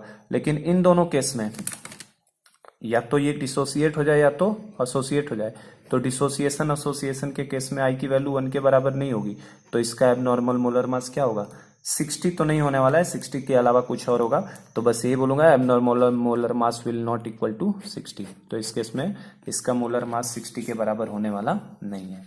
तो CH3COH का नॉर्मल मोलर मास पूछे तो कितना है 60, लेकिन अगर एबनॉर्मल मोलर मास पूछेगा तो 60 के बराबर नहीं होगा, तो या तो 60 से ज्यादा हो सकता है या तो 60 से कम। अब कैसे हम लोग देखेंगे एसोसिएशन के केस में मोलर मास क्या होगा और डिसोसिएशन के केस में क्या होगा, नेक्स्ट पार्ट में समझा रहा हूं मैं। चलो, तो आई जो है वो किसके बराबर है, normal molar mass upon abnormal molar mass of solute. तो अब देखो जरा सा आई के हिसाब से कैसे मोलर मास इनका चेंज होता है ना, हमसे मोलर मास का रेंज भी पूछता है कि क्या रेंज होगा, उसको मैं बता रहा हूँ। नॉर्मल जैसे CH3COH का नॉर्मल मोलर मास कितना था 60, और एबनॉर्मल मोलर मास कितना होगा 60 के बराबर नहीं होगा। तो वो कैसे डिसाइड होता है, क्या होगा क्या नहीं होगा। तो जैसे अगर मैं बात करूं, देखो अगर हमारा इफ एसोसिएशन, अगर क्या हो रहा हो, एसोसिएशन हो रहा हो, अगर एसोसिएशन होगा, इफ एसोसिएशन टेक्स प्लेस, अगर एसोसिएशन होगा, एसोसिएशन होने का मतलब क्या हो गया, आई की वैल्यू क्या होगी 1 से छोटी होगी। डिसोसिएशन में मैंने बताया था आई की वैल्यू क्या होती है, टूटती है। तो अगर एसोसिएशन हो जाएगा तो आई की वैल्यू क्या हो जाएगी 1 से छोटी। तो देखो जरा, normal molar mass of solute upon abnormal molar mass of solute I के बराबर है। तो abnormal molar mass of solute, abnormal निकालना है, तो क्या हो जाएगा normal molar mass divided by I. तो अगर हमारा एब एसोसिएशन टेक्स प्लेस, अगर एसोसिएशन हो रहा है तो एसोसिएशन के केस में अभी हमने आई का फॉर्मूला ही देखा, आई इज इक्वल टू क्या है, normal molar mass of solute divided by abnormal molar mass of solute. तो यहां से अगर मुझे abnormal molar mass of solute बोले, है ना, तो abnormal molar mass of solute क्या हो जाएगा, normal molar mass of solute divided by I. और चूंकि आई की वैल्यू तो क्या है 1 से छोटी है, 1 से छोटी है ना, किसी नंबर को अगर 1 से छोटी वैल्यू से डिवाइड करोगे तो ये वैल्यू हमेशा क्या हो जाएगी, बड़ी। जैसे मान लो CH3COH का एसोसिएशन अगर हो रहा हो CH3COH में, और इसका नॉर्मल मोलर मास 60 है, तो एब नॉर्मल क्या होगा 60 के तो बराबर नहीं होगा, तो होगा कितना। अब अगर एसोसिएशन हो रहा है तो आई की वैल्यू 1 से छोटा है, सपोज करो आई की वैल्यू 0.5 है, आई की वैल्यू 0.5, तो ऊपर 60 रखोगे, नीचे कितना रखोगे 0.5, तो 60 बाई 0.5 कितना हो जाएगा 120। इसका मतलब एब नॉर्मल मोलर मास क्या होगा एसोसिएशन के केस में, बढ़ जाएगा, इंक्रीजेज, मोलर मास क्या हो जाएगा, बढ़ जाएगा। ये बात बतानी है ना, ये ध्यान रखिए। अगर एसोसिएशन होगा, अगर कभी भी एसोसिएशन होगा तो एसोसिएशन के केस में हमें बस इतना ध्यान रखना है कि मोलर मास, एब नॉर्मल मोलर मास क्या हो जाता है, बढ़ जाता है। क्यों बढ़ रहा है समझे, क्या एब नॉर्मल इधर जाएगा, नॉर्मल अपॉन आई, आई की वैल्यू चूंकि 1 से छोटी है और किसी नंबर को छोटी वैल्यू से डिवाइड करोगे तो ये वैल्यू क्या आएगी, बड़ी होगी। तो एब नॉर्मल मोलर मास क्या हो जाता है, बढ़ जाता है। ठीक, और अगर ये बात करूं मैं, और वो बढ़ के कहां तक जा सकता है, मोलर मास ऑफ सोल्यूट का अगर रेंज मुझसे पूछ ले, मोलर मास ऑफ सोल्यूट का रेंज बताओ कि उसका रेंज क्या होगा, बढ़ तो जाएगा, लेकिन बढ़ जाएगा तो क्या होगा, देखो जो एब नॉर्मल मोलर मास आएगा, एब नॉर्मल मोलर मास, ये नॉर्मल मोलर मास से तो ज्यादा हो जाएगा एसोसिएशन के केस में। एसोसिएशन के केस में एब नॉर्मल मोलर मास क्या हो जाएगा, नॉर्मल से ज्यादा, और वो ज्यादा हो जाएगा, लेकिन वो कहां तक जा सकता है, तो उसकी वैल्यू मैक्सिमम कहां तक जा सकती है, मोलर मास नॉर्मल जो वैल्यू है divided by I, molar mass normal molar mass divided by कहां तक जा सकता है, आई तक। इससे या तो छोटा होगा या तो इसके बराबर, ठीक है ना। जैसे आई की वैल्यू मान लो, आपके लिए आई की वैल्यू मान लो 0.5 है, तो 0.5 होगा तो एब नॉर्मल मोलर मास कितना हो जाएगा, mn अपॉन 0.5, तो कितना हो जाएगा 120। तो abnormal molar mass mn by I, क्योंकि यहाँ पे आई जो है एसोसिएशन हो रहा है ना, एसोसिएशन के केस में आई की वैल्यू क्या होगी, आई की वैल्यू क्या निकालते थे हम लोग, बताया मैंने अभी, देखो कहाँ गया, एसोसिएशन वाला हम लोग किए थे केस अभी। तो एसोसिएशन के केस में मैंने अभी समझाया था आपको, एसोसिएशन के केस में आई क्या आता है, मिनिमम, आई मिनिमम आता है, और वो 1/n के बराबर हो सकता है। तो ये आई हमेशा क्या आएगा, आई मिनिमम। तो अगर ये वैल्यू जितना छोटा आएगा, ये वैल्यू उतनी ही क्या हो जाएगी, बड़ी। तो एब नॉर्मल मोलर मास या तो ये नॉर्मल से तो ज्यादा ही होना है, नॉर्मल से ज्यादा होगा, लेकिन mn अपॉन आई से क्या होगा, हमेशा छोटा या इसके बराबर। तो मोलर मास ऑफ सोल्यूट का अगर रेंज पूछ ले हमसे एसोसिएशन के केस में, तो नॉर्मल से तो ज्यादा होगा, लेकिन mn बाई आई से क्या होगा, कम। क्योंकि ये देखो, ये MAB कहां तक जा सकता है, इसकी मैक्सिमम वैल्यू क्या हो सकती है, जब आई सबसे छोटा हो जाए, जितना छोटा आई होगा MAB उतना ही बड़ा होगा। और आई की सबसे छोटी वैल्यू कितनी हो सकती है, आई की सबसे छोटी वैल्यू कितनी हो सकती है, 1/n के ही बराबर हो सकती है ना। आई की सबसे छोटी वैल्यू कितनी हो सकती है 1/n। तो इसका मतलब mn/i से ये छोटा ही रहेगा मोलर मास ऑफ सोल्यूट। ठीक है, जैसे मान लो एग्जाम्पल भी अगर मान लो मैं ले लूँ इसी में साथ में, अगर सपोज करो मान लो मुझे बोला है CH3COH है, ठीक है, और ये मान लो डाइमेराइजेशन दिखा रहा है, एसोसिएशन का केस लिया है ना मैंने, तो मान लीजिए ये कह रहा है कि ये डाइमेराइजेशन दिखा रहा है। तो अगर ये डाइमर बना रहा है, डाइमराइजेशन कर रहा है, तो अगर ये डाइमर कर रहा है तो डाइमराइजेशन करने का मतलब n की वैल्यू कितनी हो जाएगी मेरे लिए 2 हो जाएगी। तो मुझसे पूछ सकता है इसका रेंज बताइए कि इसका रेंज क्या होगा, एब नॉर्मल मोलर मास का इसका रेंज क्या होगा। तो मुझे पता है एसोसिएशन हो रहा है, तो जाहिर सी बात है इसका एब नॉर्मल मोलर मास तो नॉर्मल से क्या होने वाला है, ज्यादा होने वाला है। ठीक है, और ये ज्यादा तो होगा लेकिन ये कहां तक जा सकता है, मैक्सिमम mn/i तक जा सकता है मैक्सिमम। ठीक है, तो ये नॉर्मल मोलर मास तो इसका कितना आता है 60, मतलब एब नॉर्मल मोलर मास जो इसका आएगा वो 60 से तो ज्यादा होगा, 60 से ज्यादा होगा। और कहां तक हो जा सकता है 60 डिवाइडेड बाई आई की वैल्यू कितनी आएगी, एन के लिए अगर 2 है और एसोसिएशन का केस है, तो मैंने अभी बताया था डाइमेराइजेशन के लिए आई की वैल्यू कितनी आ सकती है मिनिमम 1/n तक। तो आई की जगह पे अगर 1/2 रख दोगे तो ये कितना आएगा 120 हो जाएगा ना, कितना आ जाएगा 120। इसका मतलब CH3COH का एब नॉर्मल मोलर मास जो है वो 60 से ज्यादा हो जाएगा डालने के बाद, और वो मैक्सिमम कहां तक जा सकता है 120 या 120 से कम। तो फाइनली आपको ये ध्यान रखना है कि molar mass of solute association के केस में क्वेश्चंस बहुत कम मिलते हैं, इस पे क्वेश्चन जनरली मिलेगा नहीं, अगर पूछ लिया कभी हमें तो पता होना चाहिए एब नॉर्मल मोलर मास नॉर्मल से ज्यादा होता है और नॉर्मल बाई आई से क्या होगा, छोटा या उसके बराबर। जैसे CH3COH का कितना होगा रेंज 60 से लेके 120 तक। ठीक है क्या, ये एसोसिएशन का केस हम लोग समझ गए। अब देखो डिसोसिएशन के केस में क्या होगा। तो अगर मान लो डिसोसिएशन भी मैं इसी पे समझा देता हूं, इफ डिसोसिएशन टेक प्लेस, अगर क्या हो जाए डिसोसिएशन हो जाए, इफ डिसोसिएशन टेक्स प्लेस, तो डिसोसिएशन टेक्स प्लेस अगर हो जाए तो डिसोसिएशन टेक्स प्लेस करेगा तो डिसोसिएट होते समय आई की वैल्यू क्या हो जाएगी 1 से बड़ी, आई की वैल्यू क्या हो जाएगी हमारे लिए 1 से बड़ी। और आई का फॉर्मूला क्या है, normal molar mass of solute divided by abnormal molar mass of solute. ठीक है, तो यहां से अगर मैं पूछूं abnormal molar mass of solute किसके बराबर होगा, तो हमारे लिए क्या आएगा normal molar mass of solute divided by I. चूंकि अब आई की वैल्यू 1 से क्या है बड़ी, मतलब 1.5 2 3 4 5 कुछ भी हो सकता है ना। ये देखो ना आई कैसे निकालते थे, इसका आई कैसे निकालते थे, I is equal to 1 plus N by 1/n minus alpha निकालते थे ना। तो यहाँ पे आई मिनिमम मिलता है हमेशा, ठीक है ना, अल्फा दिया होगा तो इससे आई निकालोगे, और इसके केस में आई कैसे निकालोगे, I is equal to 1 plus N minus 1 into alpha. ठीक है ना, तो आई की वैल्यू, अब यहाँ पे आई की वैल्यू चूंकि 1 से बड़ी है तो एक नंबर को अगर 60 को मान लो 2 से डिवाइड करोगे तो कितना आएगा 30, मतलब उसके केस में एसोसिएशन में मोलर मास क्या होता है बढ़ता है, लेकिन डिसोसिएशन के केस में, ये अगर डिसोसिएशन का केस है ना, तो डिसोसिएशन के केस में मोलर मास उल्टा बढ़ता नहीं है, उल्टे मोलर मास क्या हो जाता है घट जाता है। तो इसमें एब नॉर्मल मोलर मास क्या हो जाएगा डिक्रीज हो जाएगा। फाइनली आपको जो मैं पॉइंट्स बता रहा हूँ ये ध्यान रखना है, आपसे क्वेश्चन में ये पूछेगा एसोसिएशन हो रहा है तो मोलर मास क्या हो जाता है बढ़ जाता है, और अगर डिसोसिएशन हो रहा है तो मोलर मास क्या हो जाता है घट जाता है हमारा। ठीक है, ध्यान रखना इस चीज को। और रेंज की बात करूं, अगर मैं मोलर मास ऑफ सोल्यूट का रेंज हमसे पूछ ले तो घट तो जाना है, ये तो हमें समझ में आ गया कि मोलर मास ऑफ सोल्यूट क्या होना है घटने वाला है, और वो घट के कहां से कहां तक जा सकता है।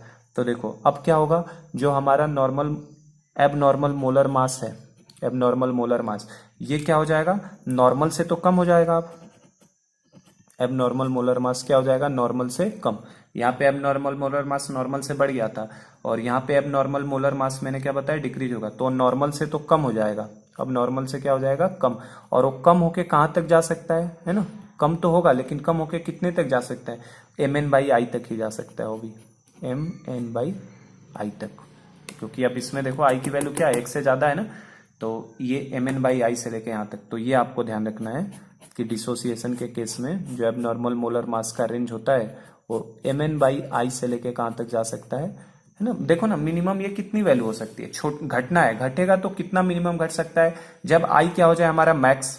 अब ये घटते घटते कहां तक जा सकता है, ये वैल्यू घटते हुए मोलर मास कहां तक जा सकती है, जब आई वैल्यू क्या हो जाए मैक्स हो जाए, और आई की मैक्सिमम वैल्यू कितनी हो सकती है एन ही हो सकती है ना, इस आई की मैक्सिमम वैल्यू कब कब आएगी, इस आई को मैक्सिमम कब मिलेगा, जब अल्फा मैक्सिमम कितना हो सकता है 1, तो 1 जैसे ही डालोगे तो क्या आ जाएगा, n आ जाएगा ना।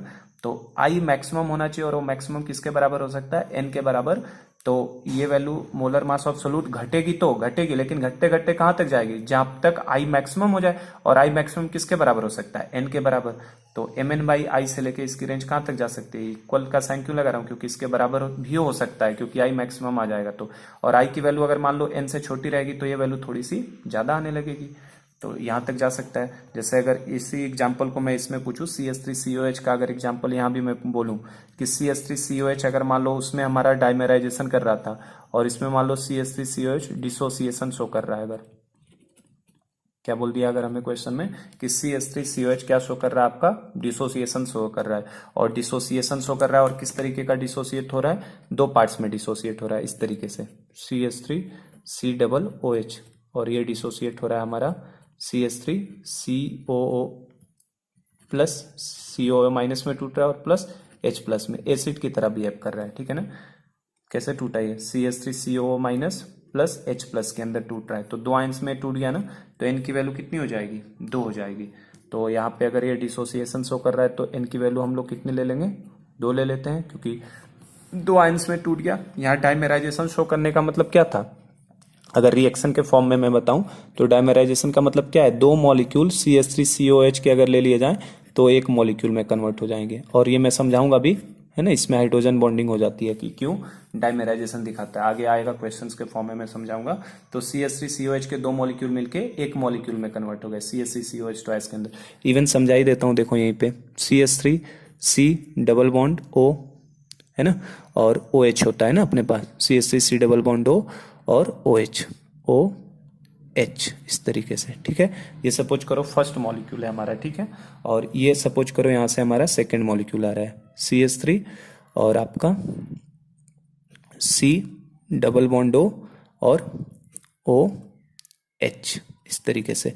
तो देखो जैसे C डबल बॉन्ड O आया है ना, तो ये यहाँ पे ऑक्सीजन हाइड्रोजन से मोर इलेक्ट्रोनेगेटिव, ये अपने इलेक्ट्रॉन पेयर को खींच लेगा, तो यहाँ पे देखो एक हाइड्रोजन बॉन्ड इस ऑक्सीजन और हाइड्रोजन के बीच बन जाता है, ठीक है। और सिमिलरली ये वाला ऑक्सीजन इस हाइड्रोजन से जब खींच लेगा, तो ये मैंने ऊपर बना दिया ना, इसको नीचे बनाता हूँ, देखो यहाँ पे C डबल बॉन्ड O, तो ये यहाँ से इस तरीके से H बॉन्ड बना लेता है, ठीक है ना।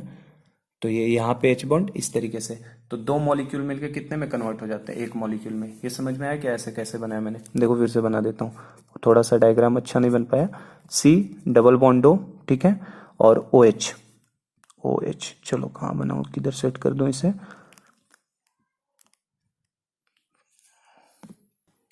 देखो ऐसे करता हूँ, ये इस तरीके से करता हूँ, देखो CH3C डबल बॉन्ड O और OH, ये फर्स्ट मॉलिक्यूल हो गया।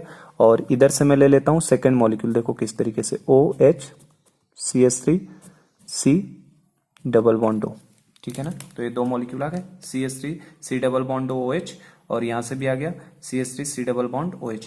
तो यहाँ से देखो किस तरीके से ये यहाँ से H बॉन्ड बना लेता है यहाँ से, तो इस तरीके से ये डाइमर के फॉर्म में क्या करता है, एग्जिस्ट करता है, ठीक है ना। तो ये डाइमराइजेशन प्रोसेस को शो करता है। इधर वाला मॉलिक्यूल मैंने गलत बना दिया, क्या कर रहा हूँ मैं, ये गलत बन जा रहा है, ठीक है ना। ये समझ गए कैसे बनाया था मैंने, देखो फिर से करता हूँ, सॉरी, है ना। C double bond O OH first molecule, और सेकंड मॉलिक्यूल लेना है तो CH3C, और इधर मैं ले लेता हूँ OH, और इधर ले लेता हूँ डबल बॉन्ड O, ठीक है। तो देखो ये CH3C डबल बॉन्ड OH है, CH3C डबल बॉन्ड OH है, तो ये यहाँ पे oxygen is more electronegative than hydrogen, तो यहाँ पे एक H बॉन्ड बन जाता है, और यहाँ भी देखो ऑक्सीजन हाइड्रोजन से मोर इलेक्ट्रोनेगेटिव इधर खींच लेगा, तो ये अपना लोन पेयर देके एक हाइड्रोजन बॉन्ड, तो ये हमारा इस तरीके से डाइमर के फॉर्म में एग्जिस्ट कर सकता है। तो CH3COH क्या दिखा सकता है, डाइमेराइजेशन, और डाइमेराइजेशन मतलब दो मॉलिक्यूल इसके मिलके कितने मॉलिक्यूल में कन्वर्ट हो जाए, एक मॉलिक्यूल में। आई होप कि यहाँ भी समझ में आ गया होगा किस तरीके से इसका डबल बॉन्ड वाला यहाँ से बना लेता है, इसका डबल बॉन्ड यहाँ से। और एग्जैक्ट अगर बात करो तो इस तरीके से आप किताबों में देख सकते हैं CH3C डबल बॉन्ड O और OH है, और इसका CH3C double bond O OH, तो ये इससे मिलके क्या बन गया। अब ये देखो दो मॉलिक्यूल मिलके कितने में कन्वर्ट हो गए, 1 में, टू मॉलिक्यूल्स कितने में कन्वर्ट हो गए, 1 मॉलिक्यूल में, ठीक है ना। तो इस तरीके से बेसिकली हो जाता है। तो क्या मैं बता रहा था, अगर मान लो डिसोसिएशन को शो कर दिया उसने, डिसोसिएशन को शो करेगा तो क्या हो जाएगा, टूटेगा। और डिसोसिएशन होने का मतलब कि CH3COH का molecule CH3CO minus plus H plus में एक मॉलिक्यूल 2 मॉलिक्यूल में टूट रहा है, इनकी वैल्यू कितनी हो गई, 2। तो अब मुझसे अगर इसका मान लो पूछ लिया कि अब नॉर्मल मोलर मास का रेंज बताइए, देखो अगर इसमें हमसे पूछ लिया कि एब नॉर्मल मोलर मास का रेंज बताओ कि कहां से कहां तक होगा, तो एब नॉर्मल मोलर मास मुझे पता है Mn/I से तो बड़ा होगा, तो Mn कितना होगा इसका 60, और 60/I का मतलब कितना हो सकता है इसका, I मैक्सिमम कितना आएगा 2, तो 60/2 से तो बड़ा होगा, लेकिन किससे छोटा होगा, ये 60 से छोटा होगा। मतलब इसका रेंज अगर मुझसे पूछ लिया तो कितना आएगा, 30 से बड़ा, अब नॉर्मल मोलर मास 30 से बड़ा आएगा या इक्वल आएगा, और कहाँ तक जा सकता है 60 तक। तो ये इस तरीके से हो जाएगा, ठीक है। तो देखो अगर ये हमारा एसोसिएशन शो करेगा तो एसोसिएशन के केस में मोलर मास क्या हो जाता है हमारा, बढ़ जाता है, और वो बढ़ के कहाँ तक जा सकता है, नॉर्मल से तो बढ़ जाएगा, Mn/I से छोटा या उसके बराबर होगा। तो जैसे डिडैमराइजेशन के केस में 60 से ज्यादा होगा और 120 से कम, है ना। ये इनके बीच में रेंज क्यों दे रहा हूं मैं, क्योंकि अल्फा की वैल्यू पे भी तो डिपेंड करेगा ना। अगर अल्फा की वैल्यू आपकी बदलती रहेगी तो आई की वैल्यू बदलेगी, और आई की वैल्यू बदलेगी तो ये वैल्यू भी चेंज होगी। तो इसलिए वो 120 तक मैक्सिमम जा सकता है या उससे छोटा। और डिसोसिएशन के केस में मिनिमम वो कहां तक जा सकता है, Mn/I मतलब 30 तक मिनिमम जा सकता है, 30 से लेके कहां तक 60 तक। अल्फा की वैल्यू जैसे जैसे चेंज होगी तो आई की वैल्यू बदलेगी, आई की वैल्यू बदलेगी तो ये वाला Mn/I की वैल्यू चेंज होगी, और ये वैल्यू चेंज होगी तो ये भी रेंज क्या होगा, बदलेगा। तो आई होप कि ये क्लियर हुआ किस तरीके से हमें मोलर मास का रेंज हमें समझना है, ठीक है। तो एसोसिएशन हो रहा हो या डिसोसिएशन हो रहा है तो किस तरीके से मोलर मास का रेंज चेंज होता है, तो ये मैंने यहाँ पे समझाने की कोशिश की है। चलो अब नेक्स्ट हम लोग अब इसको कोलिगेटिव प्रॉपर्टी पे अप्लाई करना सीखते हैं। ये पार्ट इतना खास इंपॉर्टेंट नहीं है, फिर भी क्वेश्चन इससे कभी कभी बन जाते हैं। चलिए तो नेक्स्ट पार्ट में मैं अब कोलिगेटिव प्रॉपर्टीज को लेता हूँ। चलो तो अब कोलिगेटिव प्रॉपर्टीज के ऊपर हम लोग क्वांटम फैक्टर को अप्लाई करना देखते हैं। सबसे पहला कोलिगेटिव प्रॉपर्टी मैंने आपको जो पढ़ा दिया है, क्या नाम है उसका, relative lowering of vapour pressure. तो फर्स्ट कोलिगेटिव प्रॉपर्टी अब हम ले लेते हैं relative lowering of vapour pressure. Relative lowering of vapour pressure जिसको हम लोग क्या बोल रहे थे, RLVP। तो अब मैं RLVP को समझा देता हूं कि RLVP में अब क्वांटम फैक्टर का किस तरीके से रोल आने लगेगा। तो अगर हमें याद है RLVP हमने पढ़ा था ना, relative lowering of vapour pressure, तो ये किसके बराबर हो जाता था, P0A माइनस PA। ये क्या होता था, प्योर फॉर्म में वेपर प्रेशर, और ये सॉल्यूशन का vapour pressure divided by P0A pure form में। इसको हम लोग बोलते थे relative lowering of vapour pressure. और एक किसके बराबर होता था, मोल फ्रैक्शन ऑफ सोल्यूट के। और मोल फ्रैक्शन ऑफ सोल्यूट खुद किसके बराबर है, moles of solute divided by total moles. Moles of solute divided by total moles. एक तो ये फॉर्मूला था, और एक और फॉर्मूला मैंने बताया था आपको, P0A माइनस PA। अगर P0A नीचे नहीं लोगे तो नीचे अगर PA ले लिया, इसी से निकाला था हमने, तो वो किसके बराबर आता था निकल के, NB/NA के बराबर। याद है ये फॉर्मूला इस तरीके से। तो ये RLVP का फॉर्मूला ऊपर वाला है, नीचे वाला तो मैंने बताया था न्यूमेरिकली इस अप्रोच से जाना हमारे लिए इजी होता है। तो ये फॉर्मूला हमारे वैलिड है कब, जब, है ना, नाइदर एसोसिएशन नॉट डिसोसिएशन। मतलब ये फॉर्मूला कब वैलिड होगा, जब आई की वैल्यू किसके बराबर हो, 1 के। अगर आई की वैल्यू 1 के बराबर है, आप देखना जितने भी क्वेश्चन लेते ग्लूकोज शुगर ये सब डालते हैं ना, तो उनके लिए आई की वैल्यू कितनी होती है, 1। तो जब आई की वैल्यू 1 के बराबर है तब RLVP का ये फॉर्मूला लगा के हम लोग प्रॉब्लम को डील करते थे। अब क्या होगा, अगर आई की वैल्यू 1 के बराबर नहीं होगी तो या तो एसोसिएशन हो जाएगा या तो डिसोसिएशन हो जाएगा। तो किसका होगा, NB में होगा, नंबर ऑफ सोल्यूट पार्टिकल्स बढ़ेंगे कि नंबर ऑफ सॉल्वेंट पार्टिकल्स बढ़ेंगे। तो सोल्यूट पार्टिकल्स में ही चेंज होगा, सॉल्वेंट पार्टिकल में कोई चेंज नहीं होगा। अच्छा, आई की वैल्यू 1 कब हो सकती है, आई की वैल्यू 2 केस में 1 हो सकती है। किसके लिए होगी, फॉर इलेक्ट्रोलाइट्स, नहीं फॉर नॉन इलेक्ट्रोलाइट्स। इलेक्ट्रोलाइट तो टूट जाते हैं ना, फॉर नॉन इलेक्ट्रोलाइट्स। या तो कोई इलेक्ट्रोलाइट्स नहीं हो, जैसे इलेक्ट्रोलाइट्स नहीं है मतलब फॉर एग्जांपल जैसे यूरिया अगर आएगा तो उसके लिए आई की वैल्यू कितनी लोगे, 1। ग्लूकोज लोगे तो भी कितना, 1। शुगर, ग्लूकोज, है ना, यूरिया, इस तरीके का जो भी आप ले लोगे, है ना, सुक्रोज, जो भी आप लेना चाहे, जैसे सुक्रोज भी ले लिया, तो इन सब के लिए हम लोग आई की वैल्यू कितना ले लेंगे, 1 ले लेंगे। तो आई की वैल्यू 1 कब होती है, फॉर नॉन इलेक्ट्रोलाइट्स, जो चीज जाके टूटेगी नहीं उनके लिए आई की वैल्यू कितनी हो जाती है, 1। या दूसरा चीज क्वेश्चन में अगर कभी मेंशन नहीं है, नाइदर एसोसिएशन, जिनका ना एसोसिएशन हो रहा हो, नाइदर एसोसिएशन नॉर डिसोसिएशन, तो ना तो एसोसिएशन हो रहा हो ना ही डिसोसिएशन हो रहा हो, उस केस में आई की वैल्यू कितनी रहेगी 1। या नॉन इलेक्ट्रोलाइट जैसे यूरिया, ग्लूकोज, सुक्रोज ये सब दे देगा तो भी आई की वैल्यू कितनी रहेगी 1। लेकिन अब हमें करना है काम जब आई की वैल्यू 1 ना हो, if I is not equal to 1, I की वैल्यू 1 के बराबर नहीं है, तब ये आरएलवीपी का क्या हो जाएगा चेंज। तो आई की वैल्यू अगर 1 के बराबर नहीं, तो आई की वैल्यू 1 के बराबर दो ही केस में हो सकती है, नहीं हो सकती। कब? जब आई की वैल्यू 1 के इक्वल्स कब नहीं हो सकती, या तो फॉर इलेक्ट्रोलाइट्स आ जाए, फॉर इलेक्ट्रोलाइट्स। जैसे इलेक्ट्रोलाइट्स का मतलब क्या, जैसे आपका NaCl आ गया तो जाहिर सी बात है NaCl डालोगे तो दो पार्ट्स में टूट जाएगा, MgCl2 आ गया, ठीक है।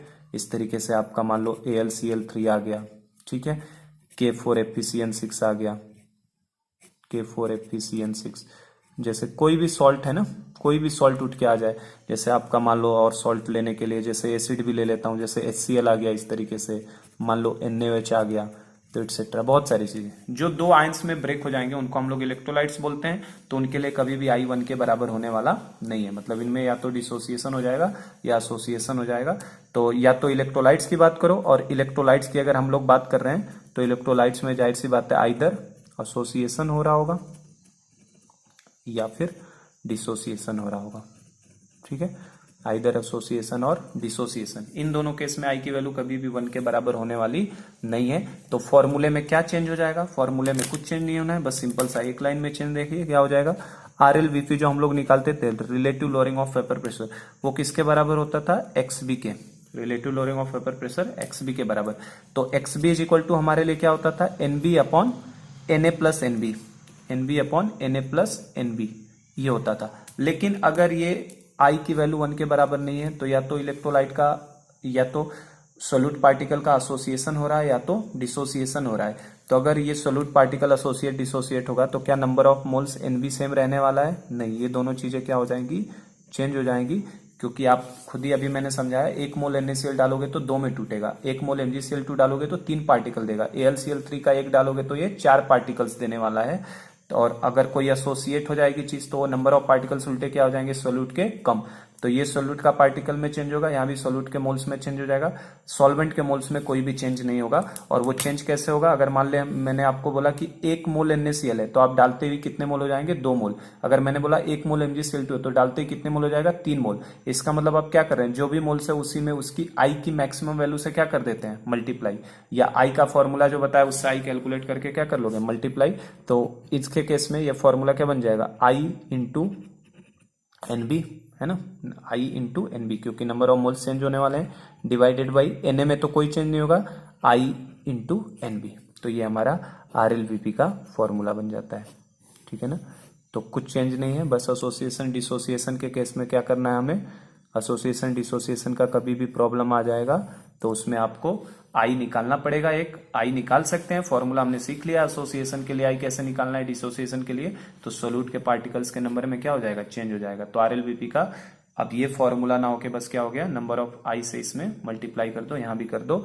और अगर सेकंड फॉर्मूले से जाओगे तो सेकंड फॉर्मूले के हिसाब से क्या लिखोगे, P0A minus PA upon PA is equal to क्या लिख दोगे, I into NB upon Na, ठीक है ना। NB में Na में कोई चेंज नहीं होगा, Na क्योंकि Na क्या है, सोल्यूट का सॉल्वेंट का पार्टिकल्स है और सॉल्वेंट के पार्टिकल में कोई चेंज नहीं दिखाई देगा। तो I hope this is clear to किस तरीके से किया है। अब एक न्यूमेरिकल बस मैं ले लेता हूं इस टॉपिक के ऊपर, आई के ऊपर आज एक न्यूमेरिकल करवा देता हूं ताकि आपको आइडिया लग जाए आई वाले क्वेश्चंस कैसे हमें डील करने होते हैं। तो ये हमारा relative lowering of vapour pressure का बस ये चेंज हो गया फॉर्मूले में, क्या हो गया, जो मोल्स ऑफ सोल्यूट होते थे NB upon Na plus NB होता था नॉर्मल तरीके से, अब मोल्स ऑफ सोल्यूट थोड़े से क्या हो जाएंगे, आई से मल्टीप्लाई। अब आई की वैल्यू या तो 1 से बड़ी हो सकती है या छोटी, वो डिपेंड करेगा एसोसिएशन है कि डिसोसिएशन। तो ये वैल्यू थोड़ी सी RLVP की क्या हो जाएगी, चेंज हो जाएगी। तो एक न्यूमेरिकल ले लेता हूं, उसके बाद मैं लेक्चर स्टॉप करता हूं, एक न्यूमेरिकल बस। चलिए एक न्यूमेरिकल ले लेते हैं इसके ऊपर ताकि आपको प्रैक्टिस हो जाए कैसे न्यूमेरिकल्स आएंगे, किस तरीके से आएगा तो क्या करना हमें। तो एक बस जस्ट वन न्यूमेरिकल सिंपल सा ले लेता हूं मैं, RLVP वाला कॉन्सेप्ट जो सिखाया उसके ऊपर। डिग्री ऑफ, देखो degree of dissociation, degree of dissociation of CaNO3 twice in A dilute solution containing containing 7 gram salt per 100 7 gram salt per 100 gram of water at 100 degree centigrade is 70%। ठीक है, ये question में हमें बोल रहा है the degree of dissociation of CaNO3 twice in A dilute solution containing 7 gram salt पर 100 gram of water at 100 degree centigrade is 70%। आगे हमें बोल रहा है if vapour pressure of water at 100 degree centigrade is 760 mm of Hg। कितना है? 760 mm of Hg है। तो हमसे बोल रहा है calculate the vapour pressure of the solution. क्या कैलकुलेट करना है? Vapour pressure of the solution. तो देखो बेटा इस तरीके के क्वेश्चंस को कैसे करोगे। अब इसमें देखो डिग्री ऑफ डिसोसिएशन वगैरह आ गया ना, तो अब क्वेश्चन में समझा देता हूं। Degree of dissociation of CaNO3 twice. देखो CaNO3 ट्वाइस क्या है? सॉल्ट है ना, तो CaNO3 ट्वाइस की बात करूं अगर मैं, तो ये सॉल्ट है, तो ये बेसिकली कितने कैसे टूटेगा? ये Ca+2 में टूटना चाहिए था, +2 NO3 -1 में टूटना चाहिए, इस तरीके से। तो इसके अगर n की बात करूं तो इसके लिए n की वैल्यू कितनी हो जाएगी? कितने अंश में टूटेगा? 2 और 1 कितना? 3। तो अगर सपोज करो ये देखो क्वेश्चन में दिया है degree of dissociation in A dilute aqueous solution containing 7 gram salt पर 100 ग्राम ऑफ वाटर। मतलब ये तो क्या हो गया हमारे लिए? वेट ऑफ सोल्यूट हो गया WB, और ये क्या हो गया? वेट ऑफ सॉल्वेंट मतलब WA हो गया। ये दोनों चीजें मिल गई। इज 70%। इसका मतलब ये अल्फा दे दिया है क्या? अल्फा 70% होने का मतलब 0.7 ले लेंगे वैल्यू। अल्फा 70% मतलब कितना? 0.7 ना, 100 से डिवाइड कर देते हैं ना परसेंटेज को, तो अल्फा कितना हो गया? 0.7। अगर हमने बोला है vapour pressure of water at 100 degree centigrade 760 mm of Hg, मतलब ये P0 ऑफ वाटर दिया है ना, P0 ऑफ A, मतलब प्योर सॉल्वेंट का वेपर प्रेशर दे दिया है। वेपर प्रेशर ऑफ वाटर जो है 100 डिग्री सेंटीग्रेड पे कितना है? 760 mm ऑफ Hg। तो बोला है calculate vapour pressure of the solution. तो मतलब बेसिकली क्या है, हमारे पास यहाँ पे कंटेनर के अंदर क्या था? पहले वाटर था, ये वाटर H2O था हमारे पास। तो जब प्योर H2O था तो इसका P0 A कितना होगा? प्योर वेपर प्रेशर की बात करो, राउल्स लॉ याद करो, है ना, उसी से क्वेश्चन करना है। P0 A की वैल्यू हमारे लिए कितनी है? 760 mm ऑफ Hg। ये दिया हुआ है हमें क्वेश्चन में, मैंने बताया था P0 A की वैल्यू हमेशा क्या होती है? गिवन। अब क्या हो रहा है? इसके अंदर उठा के सॉल्ट डाला जा रहा है, और कौन सा सॉल्ट डाला जा रहा है? CaNO3 का ट्वाइस। तो ये एक तरीके का कैसा सोल्यूट है? वोलाटाइल होगा कि नॉन वोलाटाइल? ये हमारे लिए नॉन वोलाटाइल सोल्यूट होगा। और मैंने बता ही दिया अभी कि आगे जो भी हम लोग कोलिगेटिव प्रॉपर्टी पढ़ने वाले हैं सब नॉन वोलाटाइल सोल्यूट के लिए है और डाइल्यूट सॉल्यूशन के लिए। तो देखो क्वेश्चन में ऑलरेडी मेंशन है। तो जैसे इसके अंदर डालोगे, है ना, तो इसका नया वेपर प्रेशर हो जाएगा, और वो वेपर प्रेशर ऑफ सॉल्यूशन मतलब उसको हम लोग PA से रिप्रेजेंट करते हैं। तो हमारे लिए PA ही क्या है? क्वेश्चन मार्क, कि वेपर प्रेशर ऑफ सॉल्यूशन कितना हो जाएगा? PA बताइए कितना हो जाएगा। तो देखो बेटा कैसे करोगे इस क्वेश्चन को। डिग्री ऑफ डिसोसिएशन इसका दे दिया। हर प्रॉब्लम में जब भी सॉल्ट आए, डिग्री ऑफ डिसोसिएशन आए, तो आपके लिए एक फॉर्मूला है, degree of dissociation of this in aqueous solution containing 7 gram salt of 100 पर 100 ग्राम ऑफ वाटर इज 70%। मतलब इस सॉल्ट के लिए हमें पता है CaNO3 ट्वाइस के लिए n की वैल्यू कितनी है? 3। सबसे पहले देखो 1 और 2 कितने हो जाएंगे? 3। ऐसे किसी का भी निकाल सकते हैं n की वैल्यू। तो बस पहले I को कैलकुलेट करना पड़ेगा, क्योंकि सॉल्ट दिया है और चूंकि डिग्री ऑफ डिसोसिएशन दिया है। अगर डिग्री ऑफ डिसोसिएशन नहीं दिया तो कितना मानते हैं? 100%। और 100% मानते तो अल्फा की वैल्यू कितनी ले लेते हैं? 1। तो I की वैल्यू डायरेक्ट किसके बराबर हो जाती है? n के बराबर। तो इसमें हम लोग I is equal to n plus I is equal to 1 plus n minus 1 into alpha लगा दें, तो 1 प्लस n की जगह पे 3 माइनस 1 इंटू अल्फा की जगह पे कितना रखोगे? 0.7। तो ये कितना आएगा बेटा? 1 प्लस 2 इंटू 0.7, तो ये कितना आ जाएगा? 1.4, और ये मिलके कितना आ जाएगा? 2.4। तो देखो आई की वैल्यू कितनी आ गई इसके लिए? 2.4। अच्छा, अगर ये अल्फा नहीं दिया होता डिग्री ऑफ डिसोसिएशन, तो आई की वैल्यू कितनी आ जाती? सीधे 3 आ जाती, क्योंकि तब हम अल्फा कितना मान लेते? 1, और 1 मानते ही कितना हो जाता? आई की वैल्यू n के बराबर हो जाती ना। चूंकि देखो डिग्री ऑफ डिसोसिएशन दिया है, तो आई की वैल्यू कितनी आ गई? मैक्सिमम वैल्यू कितनी हो सकती थी? 3 तक। तो ये 3 से क्या गया? कम, क्योंकि ये 70% ही डिसोसिएट हो रहा है। तो हमें आई मिल गया। अब आई मिल गया तो बस वही फॉर्मूला था, क्या निकालना है? वेपर प्रेशर ऑफ वाटर दिया है P0 A, calculate vapour pressure of solution. तो याद करिए राउल्स लॉ के हिसाब से क्या हो रहा था? According to Raoult's law P naught A is directly proportional to mole fraction of solvent होता था। Vapour pressure of solution directly proportional किसके होता था, मोल फ्रैक्शन ऑफ सॉल्वेंट। तो यहीं से मैंने डिराइव कराया था formula, P A is equal to क्या आता, P naught A into X है, P A is equal to P naught A into X है। और पी ए क्या है, वेपर प्रेशर ऑफ सॉल्यूशन, और पी नॉट ए क्या होता है, प्योर फॉर्म में वेपर प्रेशर। तो बस सारी वैल्यू हमें पता है, हमें पी ए ही तो निकालना है, वेपर प्रेशर ऑफ किसका निकालना है, सॉल्यूशन का। तो ये सॉल्यूशन का वेपर प्रेशर निकालने के लिए क्या करना है, P naught A into X है। पी नॉट ए की जगह पे कितना दिया है, 760 दिया है ना हमें, P naught A vapour pressure of pure water 760। और यहाँ जो जो इन्फॉर्मेशन दिया है उसको भी लिख देता हूँ मैं। देखो डब्ल्यू ए कितना दिया है, 100 ग्राम, ठीक है। और डब्ल्यू बी कितना दिया है, 7 ग्राम सॉल्ट का डाला है, मतलब सोल्यूट को डब्ल्यू बी। तो क्या यहाँ से हम लोग एन ए और एन बी भी निकाल सकते हैं, कैसे निकालोगे बताओ। N A is equal to क्या लिख दोगे, डब्ल्यू ए बाई, हमारे लिए सॉल्वेंट क्या है, वाटर है ना, वाटर है सॉल्वेंट, तो डब्ल्यू ए बाई 18 हो जाएगा। और N B is equal to क्या लिखोगे, W B by molar mass of solute M B. तो ये देखो ये कितना हो जाएगा, 100/18 हो जाएगा एन ए की वैल्यू। और एन बी की वैल्यू कितनी हो जाएगी, डब्ल्यू बी कितना दिया है 7 ग्राम, डिवाइडेड बाई 7 डिवाइडेड बाई कितना करोगे बताओ, मोलर मास ऑफ सोल्यूट निकाल लेंगे क्या, इसका मोलर मास निकालो, इस सोल्यूट का मोलर मास कितना हो जाएगा, कैसे निकालोगे, मोलर मास ऑफ सोल्यूट निकाल देता हूं मैं यहीं पे, देखो कैसे होगा। इसका हो जाएगा 40 प्लस नाइट्रोजन का 14, और ये 16 3 जा कितना 48, और इसको 2 से मल्टीप्लाई करना है, तो ये कितना हो जाएगा 14 प्लस 48 और 4 कितना हो जाएगा 52, और 62 2 जा कितना हो जाएगा 62 2 जा हो जाएगा 124। तो ये कितना आ जाएगा 164 आ जाएगा, मोलर मास कितना आ जाएगा इसका 164। तो 7/164 हो जाएगा हमारे लिए, ठीक है ना। नाइट्रोजन का 14, 48 और 452, 52 और 362, तो ये कितना हो जाएगा 120 और 124, ठीक है, और 40, तो 164 हो जाएगा। तो ये इसके मोल्स मिल जाएगा और यहीं से दोनों के मोल्स मिल जाएंगे हमें, ठीक है। तो अगर दोनों के अगर हमें मोल्स मिल गए, तो जब दोनों के एक बार मोल्स मिल गए तो क्या हम लोग निकाल सकते हैं कि नहीं मोलर मास, ये सही किया है ना मैंने, ठीक है। तो दोनों के अगर मोल्स मिल गए, तो हमें मोल्स जब मिल गया तो अब क्या करना है, बस मोल फ्रैक्शन ऑफ ए निकालना है। तो क्या लिखोगे, N A divided by N A plus N B लिखते हैं, ये लिखते हैं ना, मोल फ्रैक्शन ऑफ सोल्यूट क्या लिखते हैं, N A divided by N A plus N B. तो इसमें बस थोड़ा सा 760 इंटू, क्या सॉल्वेंट के मोल्स में कोई चेंज होगा, नहीं, ये भी एन ही रहेगा, एन बी की जगह पे बस केवल क्या हो जाएगा, आई एन बी हो जाएगा, ये एन बी चेंज हो जाएगा, क्योंकि मोल्स ऑफ सोल्यूट अब एन बी नहीं रहेंगे, मोल्स ऑफ सोल्यूट क्या हो जाएगा, आई इंटू एन बी, जो मैंने अभी सिखाया ना कि आई से मल्टीप्लाई करना पड़ता है, सोल्यूट के मोल्स चेंज होंगे। तो एन बी की जगह पे क्या आ जाएगा, केवल I into N B. N A की वैल्यू मालूम है हमें, एन बी की भी वैल्यू मालूम है हमें, तो एन ए डाल दीजिए यहाँ पे, एन ए की वैल्यू डाल दो, ठीक है, एन बी की वैल्यू डाल दो, आई की वैल्यू डाल दो, और यहाँ से कैलकुलेशन कर लो, ठीक है।